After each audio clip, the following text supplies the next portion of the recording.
दास का कोटि कोटि नमन।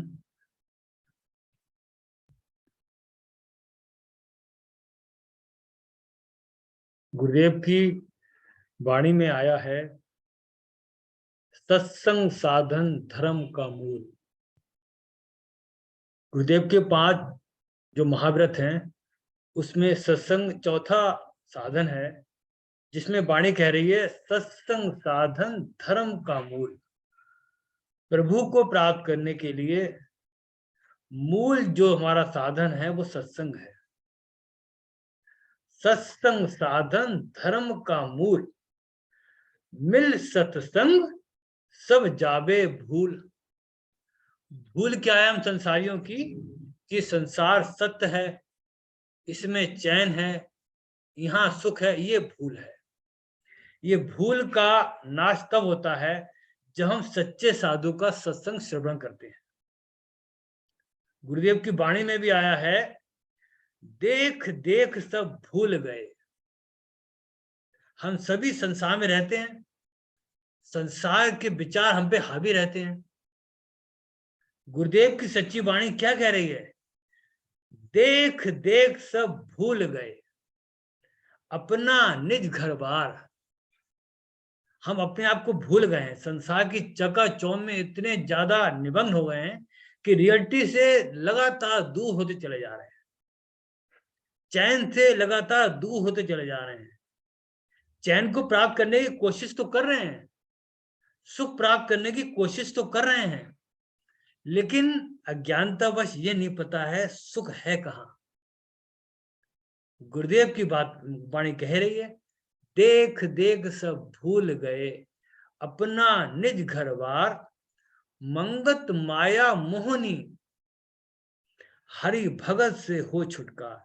जब प्रभु की भक्ति करेंगे हम, तभी हम संसार की नश्वरता को जानेंगे।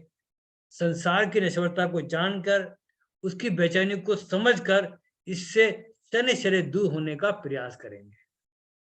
गुरुदेव के से किसी ने क्वेश्चन किया, किसी प्रेमी ने, महाराज जी दैनिक जीवन किस प्रकार चलाया जाए? इसी वजह से तो हम फंसे हुए हैं, प्रभु की तरफ नहीं चल पा रहे हैं। संसार की चकाचौंध, संसार का यात्रा ऐसी है कि हम संसार में इतने निमग्न हैं कि हम प्रभु को भूल गए। तो किसी प्रेमी ने क्वेश्चन पुटअप किया, महाराज जी दैनिक जीवन किस प्रकार चलाया जाए ताकि आध्यात्मिक जीवन में प्रगति हो सके, प्रभु की निकटता प्राप्त हो जाए, वो चैन प्राप्त हो जाए जिसके लिए गुरुदेव अपनी वाणी और वचनों के द्वारा हमसे कह रहे हैं। गुरुदेव कह रहे हैं, प्रेमी इस जीवन का यही लाभ है कि जब तक तू जीवित है उस परमेश्वर की शरण ले, प्रभु की शरणागत हो, तेरी विपत करे निवार। जो शरण ले, तेरी विपत्तियों का खात्मा जब तू प्रभु की शरणागति प्राप्त करेगा तो स्वतः ही दूर होने लगेगी। इस जीवन का लाभ यही है कि जब तक तू जीवित है उस परमेश्वर की शरण ले। दोहे में भी आया गुरुदेव के, प्रभु की शरणागत हो, तेरी विपत करे निवार। मंगत दीन दयाल प्रभु नित्य ही कृपाधार। और क्या कहा, एकमात्र उसी से प्रेम कर। अपने दैनिक जीवन के जितने भी हमारे कार्यकलाप हैं, हम इसलिए करें ताकि प्रभु की कृपा प्राप्त हो जाए, प्रभु का प्रेम प्राप्त हो जाए। उसी के वास्ते जी, उसी के लिए काम कर, उसी में तुम्हारी बुद्धि रमण करे। इसके अतिरिक्त और कुछ नहीं है। और न मारक कोई उपाय, और न मारक कोई उपाय, चा विधि मनुआ शांत समाये। अगर तू प्रभु का प्रेम प्राप्त करना चाह रहा है तो अपने जीवन के कार्यकलाप प्रभु पर छोड़ दे, उनकी शरणागति प्राप्त कर ले। प्रेमी, और क्या बताया, कंडीशंस क्या लगाई। प्रेमी, यदि खाना खाओ तो स्वाद के वास्ते नहीं, बल्कि शरीर रक्षा के लिए ग्रहण करो। हम क्या करते हैं, हम जीभ के स्वाद व विभिन्न तरह के भोज्य पदार्थ ग्रहण करते हैं। गुरुदेव कह रहे हैं क्यों नहीं करो, कह रहे हैं खटरस व्यंजन नित्य करे। खट्टे और मीठे और चटपटे पदार्थ हम नित्य खाते हैं। गुरुदेव वाणी में क्या कह रहे हैं, खटरस व्यंजन नित्य करे पर जिह्वा नहीं तृप्ताए। करते क्यों है, तृप्ति के लिए। खटरस व्यंजन नित्य करे पर जिह्वा नहीं तृप्ताए। छिन्न भंगुर ये भोग हैं, कैसे शांत समाए। तो गुरुदेव कह रहे हैं यदि खाना खाओ तो स्वाद के वास्ते नहीं, बल्कि शरीर रक्षा के लिए ग्रहण करो। ऐसी खुराक लो जो शीघ्र पच जावे और उसका बल अधिक समय तक रहे। हर व्यक्ति के अपने जीवन चलाने के विभिन्न तरीके हैं। कोई ज्यादा मैनुअल वर्क करता है, कोई फिजिकल ज्यादा करता है। जैसा भी जो लेवल करता है उसी हिसाब से खुराक ले जो शीघ्र पच जाए और उसका बल अधिक समय तक रहे। लिबास ऐसे पहनो जो सर्दी गर्मी से बचने के वास्ते काफी हो। वाणी में गुरुदेव कह रहे हैं पहनावा ऐसा करे जो होवे देश की चाल, सबसे प्रीति उपजे। तो कह रहे हैं गुरुदेव लिबास ऐसे पहनो जो सर्दी गर्मी से बचने के वास्ते काफी हो। तेरी शक्ल जो कुदरत कामना ने बना दी है ऐसी ही रहेगी, कपड़ों से तेरी शक्ल नहीं बनेगी। थोड़े पैसे कपड़ों में लगाकर कम खर्च करो। सादा वस्त्र पहनने से मत हिचको, इससे तेरे अंदर प्रेम बढ़ेगा और कम आमदनी में तेरा गुजारा चल जाएगा। अपना व्यवहार गुजरान के अनुकूल बनाओ, धन जमा करके ना रख। ऊंचे विचार वालों की संगत कर, प्रभु का सिमरन कर जिससे तेरे अंदर ठंडक पैदा हो। सिमरन से सुख होत है, सिमरन से दुख जाए। कहे कबीर सिमरन करे, साईं माही समाए। प्रभु का सिमरन कर, क्यों कर, इससे तेरे अंदर ठंडक प्राप्त होगी। यही जीवन का लक्ष्य है। यदि इन नियमों पर तू चला तो बहुत कुछ तेरे दिल में खुशी आवेगी और तेरे दिल को असली शांति प्राप्त होगी। और क्या कह रहे हैं, ये दुनिया एक बड़ी प्यास है, हर जीव इसमें फंसा हुआ है। वाणी कह रही है सब जग तिरखा में आए जाए। सारा संसार प्यास में बेचैनी में ही संसार में आ रहा है और संसार से अपनी जीवन यात्रा पूरी करके विदा हो रहा है। सब जग तिरखा में आए जाए, हरि का भगत चले तृप्ताए। जिन्हें प्रभु को अपना साथी बनाया, अपना साजन बनाया और उनको प्राप्त करने के लिए उनके जो नियम हैं, उनके जो उपदेश हैं, उन पर चलने के लिए उनसे प्रार्थना की, वही वास्तव में इस जीवन से की तिरखा को मिटा पाया। वरना यही सुनेंगे हम, सब जग तिरखा में आए जाए, हरि का भगत चले तृप्ताए। कह रहे हैं ये दुनिया एक बड़ी प्यास है, बड़ा मुसीबत खाना है। जासे पूछो सुख की पहले देवे रोए। हर व्यक्ति दुखी है। गुरुदेव कह रहे हैं उठ रे गुनिया कर विचार, दुख का रूप सकल संसार। सारे संसार में दुख व्याप्त है। पता नहीं प्रभु की क्या कृपा हो गई, सच्चे गुरुदेव जिन्होंने अपनी वाणी में कह दिया, बार बार मैं अपने लेक्चर में ये बयान करता हूं, ब्रह्मा विष्णु महेश्वर, गुरुदेव कह रहे हैं ब्रह्मा विष्णु महेश्वर सभी संत स्वरूप, मंगत गुरुमुख साधु आया, थर नारायण का रूप। कितने भाग्यवान हैं हम लोग, ऐसे सच्चे गुरु का सत्संग सुन रहे हैं, मोती जैसे वचनों का अमृत पान कर रहे हैं, और बस यही प्रार्थना कर रहे हैं, गुरुदेव हे प्रभु, जो आपके वचन हम सुन रहे हैं ये हमारे अंतःकरण में बैठ जाएं और हमारी करनी उसी हिसाब से निरंतर बढ़ती रहे। आपके वचनों की परसेंटेज हमारी नित्य प्रति बढ़ती रहे और लगातार बढ़ते बढ़ते 100% हो जाए, तभी हम 100% चैन प्राप्त करेंगे। वरना जितनी परसेंटेज में हम गुरुदेव आपके वचनों को जीवन में उतारेंगे, उतना ही प्रेम रस का पान करेंगे।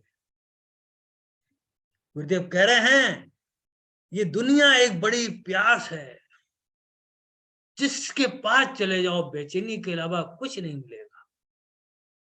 ये दुनिया एक बड़ी प्यास है, बड़ा मुसीबत खाना है, इससे तो उस प्रभु के नाम का सिमरन करके पार हो सकता है। जब भी समय मिले, जितना भी समय मिले, हमें प्रभु की याद जरूर करनी। अंतर सिमरे नाम को बहारो सेवा धार, मंगल दुविधा सब मिटे घर पर से सच याद। अंतर प्रभु की याद चलती रहे और बाहर से सेवा कार्य चलते रहे हमारे, कोई डाउट नहीं है, कोई परेशानी नहीं होगी। गुरुदेव का एक दृष्टांत भी है, एक यादगार पल से मैं पढ़ रहा था, उसमें गुरुदेव के शिष्य थे देवराज जी, उनका संस्मरण किसी प्रेमी ने, हमारे प्रेमी शिवनाथ जी ने नोट किया था। उसकी बात में बड़ी स्ट्राइकिंग पॉइंट था, उसमें देवराज जी ने क्या कहा, कह रहे हैं पुराने दिनों की बात है। देवराज जी कह रहे हैं पठानकोट में मैं एक दिन दुकान पर बैठा हुआ था, देवराज जी बैठे हुए थे, एक बाबा गाता हुआ उधर से गुजरा। क्या गाता हुआ? गोपाल धुन लागी मोहे राम धुन लागी। देवराज जी बोले, मैंने उस बाबा को पास बुलाकर कहा, बाबा बैठो, कुछ बात करेंगे। बाबा बोले, मेरा मन बातों में नहीं लगता। ये है स्ट्राइकिंग पॉइंट। मेरा मन बातों में नहीं लगता, राम नाम में लगता है। मैंने ये बात महाराज जी को बताई तो वो बहुत प्रसन्न हुए। ये बात है, जब भी मुझे समय मिले, फालतू की बातें, गॉसिप की बातें, हमें उससे परहेज करना है। जितना भी समय मिले प्रभु नाम में लगाना है, प्रभु नाम की कमाई करनी है। वो ये सच्ची भक्ति हमारी। सच्ची भक्ति प्रभु का नाम का सिमरन है। गुरुदेव वाणी में कह भी रहे हैं, भक्ति पदार्थ मांगियो। ये है पदार्थ मांगना है, इसकी कमाई करना है। जब भी समय मिले माया से, तभी हम दूर हो पाएंगे। जितना देर हम सिमरन करेंगे उतनी देर माया हमसे डरी रहेगी, माया भी थॉट हमारे पास नहीं आ पाएंगे। कह रहे हैं गुरुदेव,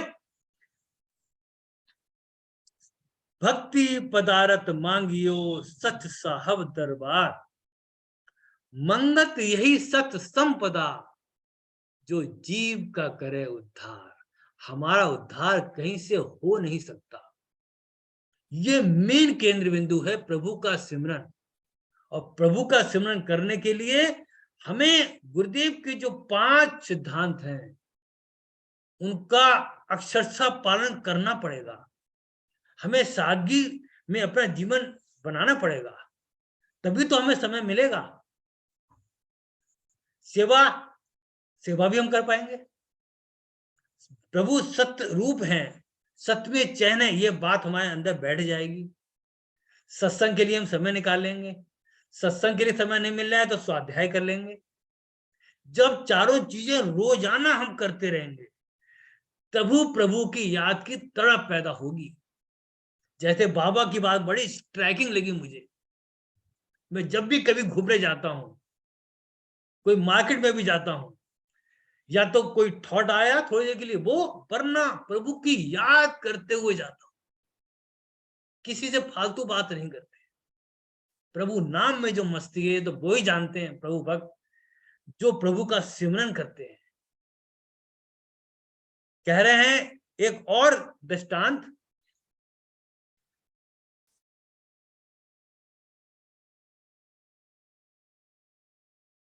ये प्रेमी लाल नंदलाल जी का है। नंदलाल जी एक दिन महाराज जी शिमला में झाकू की पहाड़ी पर विराजमान थे। नंदलाल जी से उनसे पूछा, जब भगवान श्री कृष्ण बांसुरी बजाते थे तो गायें चरना छोड़कर भगवान के पास पहुंच जाती थी। नंदलाल जी ने गुरुदेव से पूछा, जब भगवान श्री कृष्ण बांसुरी बजाते थे तो गायें चरना छोड़कर भगवान के पास पहुंच जाती थी। गोपियां अगर हाथ आटे में सने हो तो उनको धोना भी भूल जाती थी। क्या उस बांसुरी की धुन में वास्तव में इतना आकर्षण था, या बाद में इतिहास लिखने वालों ने उनकी महिमा को बढ़ाने के लिए ऐसा लिख दिया? गुरुदेव क्या कह रहे हैं?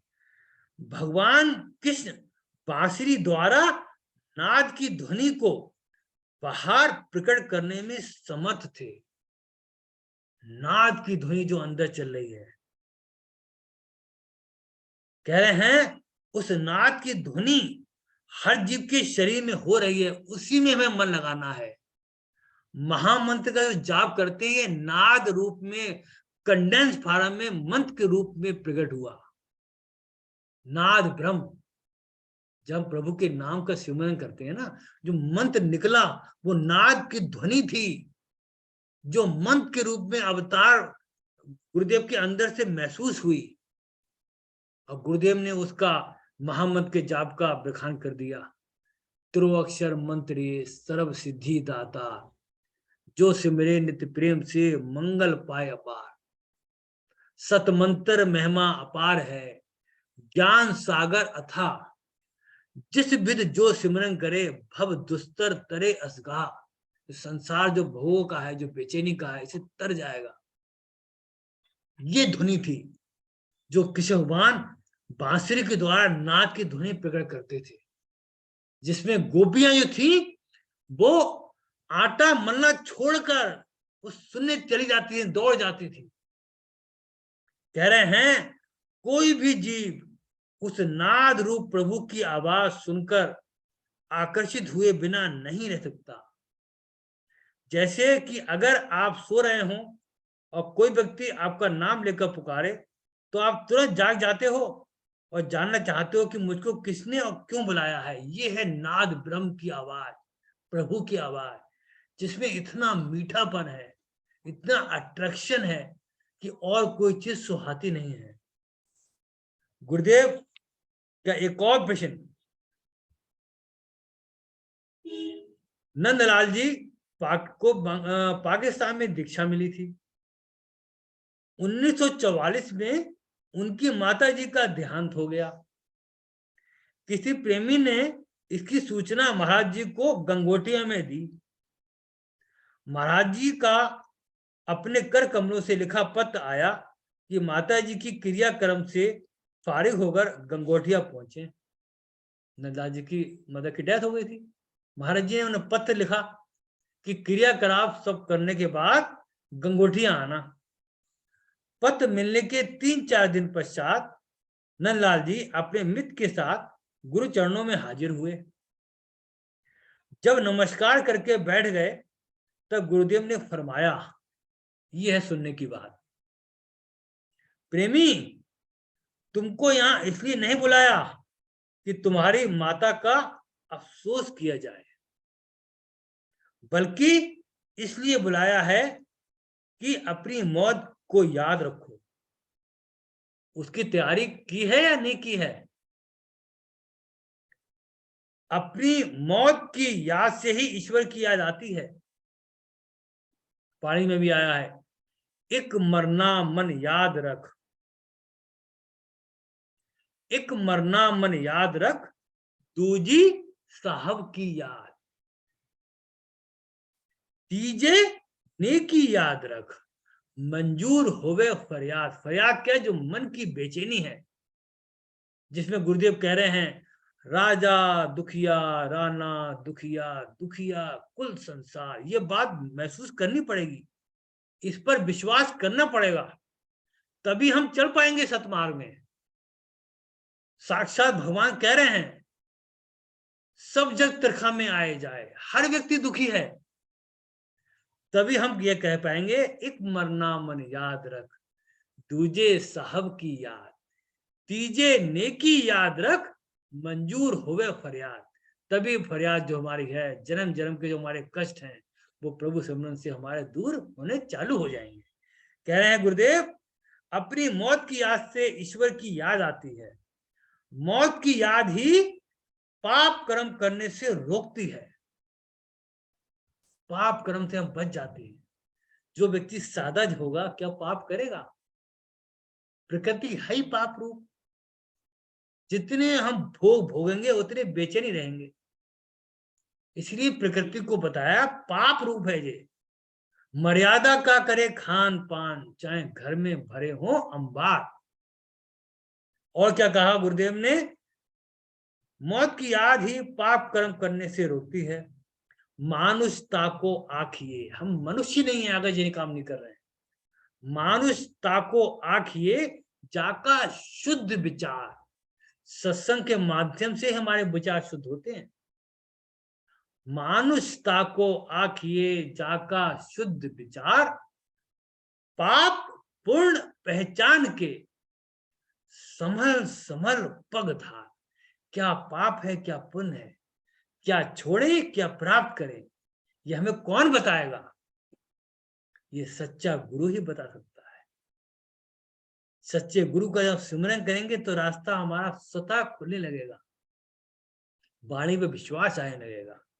इस वाणी को पढ़कर हम प्रभु से प्रार्थना करेंगे, ऐसी वाणी सुनिए प्रभु जी हमारे जीवन में उतर जाए, अमली जामा पहन लें हम इसका। गुरुदेव कह रहे हैं, जब सायंकाल के समय प्रेमी पीर ख्वाजा जंगल में गए तो महाराज जी स्वच्छ घास वाली जगह पे लेटे थे। उसी समय उठकर बैठ गए। उनकी अद्भुत बस्ती की हालत थी गुरुदेव की, वो तो मस्त रहते ही थे। और कह रहे हैं, मस्ती अगर लेनी है, संसार की बेचैनी को दूर करना है, तो ये रास्ता अडॉप्ट करो। ऐसे ही आनंद की बात तुम्हारे पास भी आने लगेगी। महाराज जी वाणी उच्चारण कर रहे थे कि शब्द की महिमा के बारे में थी। प्रेमी जी ने महाराज जी से प्रश्न किया, महाराज जी रोम रोम में शब्द की धुनी कैसे समाई हुई है? रोम रोम में रमत स्वामी, रोम रोम में प्रभु जब रहा है, हम माया के आकर्षण में भूल गए हैं। उसको अंदर की आवाज से हम बिल्कुल बिल्कुल ही इग्नोर कर रहे हैं। मन ठहरेगा कहाँ? जब मन ठहरेगा तभी तो हम अंतर आयामी को अपने जीवन में अनुभव कर पाएंगे। तू आज्ञाकारी होए के खटके पाठ उगाड़, सदगुरु तो अंतर में। जब हम एकाग्र होंगे प्रभु नाम का जाप करते करते, तभी तो अंतर की ध्वनि में लीन होंगे, उस बस्ती के आलम में हम सराबा हो जाएंगे। कह रहे हैं, महाराज जी रोम रोम में शब्द की धुनाई कैसे समाई हुई है? अब देखिए महाराज जी ने क्या करा, चमत्कार। महाराज जी ने अपनी पीठ से कुर्ता उठाकर नंदलाल जी के कान लगाने को कहा। महाराज जी ने अपनी पीठ से कुर्ता उठाकर नंदलाल जी से कान लगाने को कहा, कान लगा जरा। जो आनंद उस समय अनुभव हुआ, उसकी खुमारी 5-6 दिन तक मन में बनी रही। नंदलाल जी ने जो बात कही है, क्या रस था, क्या चैन था। हम लोगों ने तो भी स्टार्ट भी नहीं करा है। बहुत बिरले प्रेमी होंगे जिन्होंने उस रस का पान किया होगा। तो गुरुदेव यही तो कह रहे हैं हमसे, और क्या कह रहे हैं। वो सत्पुरुष जिसे जब शरीर छोड़ा 2 काली मिर्च के दाने थे, ना खाते थे, ना पीते थे, ना सोते थे, इतना रस था। बताइए, हम सब इसी में लगे हुए हैं, रसों का पान कर रहे हैं। कोई गुरुदेव के पास प्रेमी तिल के लड्डू लेके आया, अब गुरुदेव के सामने लाया। गुरुदेव ने कहा, प्रेमी ये इसका पान नहीं करते हैं। गुरुदेव के कोई शिष्य बैठे थे, शायद बनारसी दास जी बैठे थे। उन्हें प्रेमी बड़े भाव से लाया है, महाराज जी ले लीजिए। गुरुदेव ने भावना को समझकर एक तिल लिया, जवान पर रखा और क्या कहा, प्रेमी तिल लिया है, मन भर देना पड़ेगा। सोचिए जरा, उस सच्चे गुरु की हमें ये वचन सुनने को मिल रहे हैं। हम बड़े भाग्यशाली हैं। और गुरुदेव क्या कह रहे हैं, हम लोगों की उलझन के लिए कह रहे हैं। किसी ने क्वेश्चन पुटअप किया,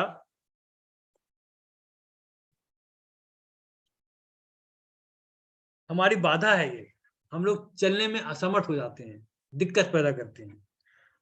किसी ने पूछा, महाराज जी मनुष्य की तथा देश की आर्थिक उन्नति के बारे में आपका क्या विचार है। गुरुदेव कह रहे हैं, प्रेमी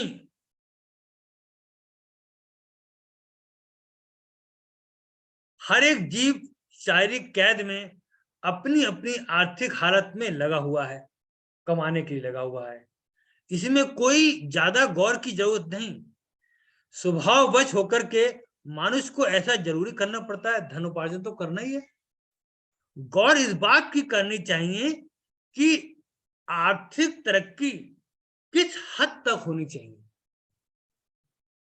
धन का उपार्जन कितनी सीमा तक करें हम, और उस आर्थिक उन्नति में मनुष्य का क्या फर्ज होना चाहिए, जिससे वो आर्थिक उन्नति को प्राप्त करके केवल विषयचारी न बन जाए। धन और प्राप्त करें और भोग भोगें। अगर ये काम करा तो जीवन नष्ट हो जाएगा। भोगे भोग नहीं मन सुख धरिया, कह रहे हैं। सो इसके मुतालिक गौर करने का न किसी बुद्धिमान को मौका मिला है, न ही कोई इसकी जरूरत समझते हैं। आम लोग तो महज आर्थिक तरक्की करके अपने आप को विषयाचारी बनाने के यत्न में लगे हुए हैं, विषयों को भोगने के धन प्राप्त करना चाह रहे हैं। कह रहे हैं, जो थोड़े ही समय में तमाम उन्नति को नाश के स्वरूप में देखेंगे। गुरु वचन है, जितने भी संपत्ति पाइए उतना घना कलेश। आर्थिक उन्नति यही तो है, हमें करना है। मर्यादा का पालन करने के लिए धन तो का अर्जन तो करना पड़ेगा। धन का अर्जन क्यों करें, प्रभु को प्राप्त करना है, सारे क्रियाकलाप करने हैं। विषयों को भोगने के लिए और आ जाए करेंगे तो नाश को प्राप्त होंगे। कह रहे हैं, जो थोड़े ही समय में तमाम उन्नति को नाश के रूप में देखेंगे। ये प्रकृति का खेल है। खास निर्णय यह है, अध्यात्मवाद के सहित आर्थिक तरक्की कल्याणकारी है। धन का उपार्जन करना जरूरी है ताकि प्रभु का रास्ता ना छूट जाए। हम निष्काम सेवा भी कर लें, सत्संग का श्रवण भी कर लें, प्रभु की याद भी कर लें, इतना समय मिल जाए। इस वास्ते इन सब हालतों का विचार करके सही आर्थिक उन्नति करना जिससे अध्यात्मवाद परम पवित्रता का निश्चय बना रहे। कल्याण के देने वाला यत्न है। सही आर्थिक उन्नति असली कल्याण के देने वाली है और समता के अनुकूल है। तो गुरुदेव यही कह रहे हैं कि वाणी में कह रहे हैं, रंचक मात्र सुख नहीं, रंचक मात्र सुख नहीं, इस कूड़ जगत भरवास। इस झूठे संसार में रंचक मात्र भी सुख नहीं है। ये तो वो ही जानता है जो इस रास्ते पर चलता है। जैसे रामायण में भी आया, सुनो उमा ते लोग अभागे। वो लोग अभागे हैं कौन? हरि रस छोड़ विषय अनुरागे। संसार के विषय भोगों में अनुराग कर रहे हैं, वो अभागे हैं। गुरुदेव वाणी में भी कह रहे हैं, रंचक मात्र सुख नहीं, इस कूड़ जगत भरवास। मंगत रचना स्वप्न की, हमें तो हकीकत लग रही है। इसका मतलब गुरुदेव गलत कह रहे हैं। और जब सही कह रहे हैं तो ये सपना कब पता लगेगी? जब गुरुदेव के वचनों को जीवन में उतारने के लिए प्रतिज्ञा करेंगे, संकल्प लेंगे, उनके मिनिमम प्रोग्राम जो हैं उनको पालन करने के लिए प्रार्थना करेंगे। जैसे गुरुदेव ने कह दिया, 15 वर्ष से 30 वर्ष की उम्र तक 1 घंटा सुबह और 1 घंटा सिमरन करना लाजमी है। रोटी खाने से भी ज्यादा लाजमी है। सुन तो लिया हमने और सुना भी देंगे, काम नहीं चलेगा, अंतर चैन नहीं आएगा। 30 वर्ष से लेकर 40 वर्ष की उम्र तक 1.5 घंटा सुबह और 1.5 घंटा समय साय को, और 40 से 60 वर्ष 2 घंटा सुबह 2 घंटा शाम, 4 घंटे बताइए सिमरन करना है। कितना छोटा जीवन हो गया। अगर हम फैलाव ज्यादा करेंगे तो प्रभु की याद कहां कर पाएंगे? बस यही होगा, सुना और सुनाया, मेरे सदगुरु है, मेरा समता योग आश्रम है, मेरा ग्रंथ है, बस यही लोगों को सुनाए लेंगे। गुरुदेव कह रहे हैं, प्रेमी समता के रास्ते पर चलो, अपना जीवन ऐसा खुशबूदार बनाओ। तुमने इनके जीवन को देखकर इन पर श्रद्धा की है। ऐसा जीवन बनाना तुम्हारे जीवन से लोग तुम पर श्रद्धा करें। जब जीवन अच्छा होता है तो खुद भी खुशी आती है, और जो लोग साथ में होते हैं उन्हें भी खुशी का हम प्रेरणा देते हैं। तो गुरुदेव से यही प्रार्थना है। गुरुदेव जो आपकी वाणी में जो आया है, भक्ति दान मांगू नित नीत, भक्ति दान मांगू नित नीत, सुकृत कीजो ये मूढ़ा चित। हम मूढ़मती हैं प्रभु, हम आपसे यही प्रार्थना करते हैं कि हमारा जीवन सफल हो जाए, आपकी वाणी में हमें विश्वास हो जाए कि ये लिखी हुई वाणी है, प्रभु के सिमरन कार्य में मानुष जन्म सफल होवे, जब प्रभु दाता चित्त आए। प्रभु के सिमरन कार्य ने ये दुर्लभ जीवन पाए। प्रभु ने ये दुर्लभ जीवन दिया है। ये दुर्लभ हम तभी कर सकते हैं जब हम प्रभु की बात मानकर उनके रास्ते पर चलकर अपना जीवन वास्तव में अनमोल कर लें। ओम ब्रह्म सत्यम सर्वधा।